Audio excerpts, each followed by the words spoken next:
ہمارے YouTube channel Tariq Saifi کو like and subscribe کریں تاکہ آنے والی ہر ویڈیو آپ تک پہلے پہنچ سکے۔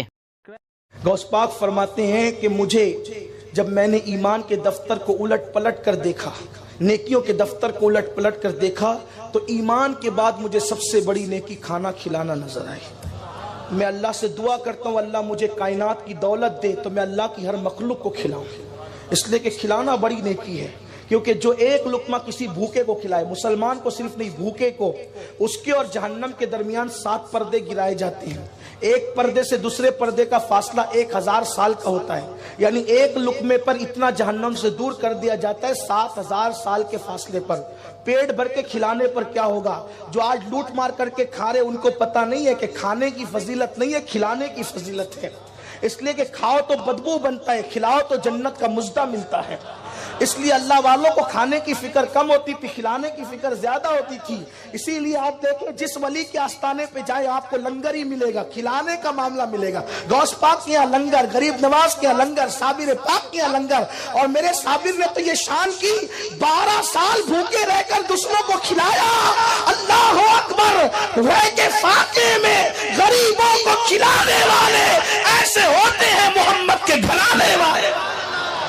لوگوں سے چھین کے کھانا تو سب کو آتا ہے، بھوکے رہ کے کھلانا کوئی حضور کے گھرانے سے سیکھے، یہ صابر پاک نے کیا ہے۔ اللہ اکبر! تو غوث پاک یہاں کھانے کی بڑی فراوانی تھی، بہت فراوانی تھی، لنگر تقسیم ہوتے تھے، لوگ کھاتے ہی رہتے تھے، اور لنگر میں بھی چھوٹی موٹی چیز نہیں پکتی تھی۔ یہاں بھی ایک بات تھوڑی کہنا چاہتا ہوں، برا نہیں مانے تو، بیٹے کی شادی میں 80 روپے والے چاول پکتے ہیں، لیکن نیاز کریں تو بولتے ہیں سستے والا چاول ذرا لائیں، اس پہ بھی نیاز ہو جاتی ہے، لیکن آپ آنے والوں کو کیوں دیکھتے ہیں؟ بیٹے کے نام پہ 80 روپے کلے والے چاول لائے، غوث پاک کے نام پہ 20 روپیہ۔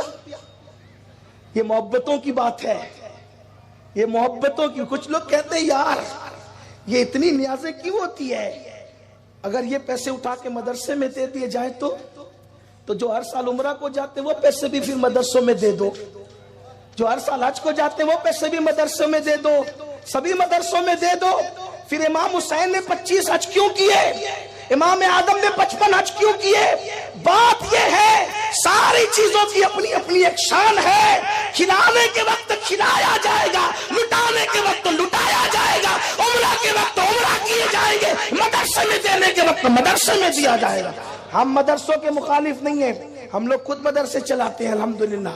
یہ آپ برکات خواجہ کی برکتیں دیکھ رہے ہیں، گلشن اجمیر کا گلشن دیکھ رہے ہیں، سنی دعوت اسلامی کے 60 سے زیادہ مدرسے ہیں پورے ملک ہندوستان میں، ہمارے امیر کی سرپرستی میں 60 سے زیادہ دارالعلوم چلتے ہیں، لیکن جو ہے سب نیکی کی خوشبو الگ الگ ہے۔ اس لیے اگر آپ کو نیاز کرنے میں تکلیف ہے اور جب آ جاتے ہیں تو چھپتے چھپاتے برابر آ کے کھاتے ہیں، نہیں وہ آ گئے تھے ایسے، جب آپ کھاتے نہیں ہیں تو پھر آتے کیوں ہیں؟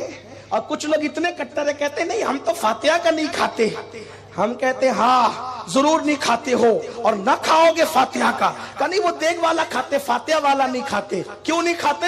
اللہ کے رسول نے فرمایا جس کھانے پہ بسم اللہ پڑھا جاتا ہے وہ شیطان پہ حرام ہو جاتا ہے۔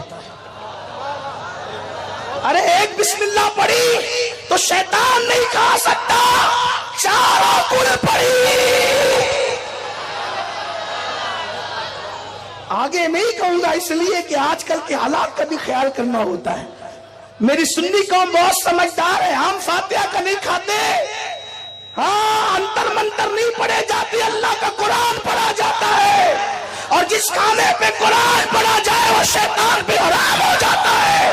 اب جو بیچارے نہیں کھاتے ہمیں الزام نہ دے، وہ خود سوچے میری برادری کون سی ہے۔ میں کوئی چھیڑ چھاڑ کی بات نہیں کر رہا ہوں، لیکن لوگ ہمیں زخم دیتے ہیں، لوگ ہمیں صدمہ دیتے ہیں۔ قرآن پڑھا جائے نہیں کھاتے ہو، اور تم نے کیا کیا لکھا ہمیں پتا ہے، لیکن میرا عنوان وہ نہیں ہے۔ اور بھی اسی طریقے کی ویڈیو کو دیکھنے کے لیے لائک اینڈ سبسکرائب کریں۔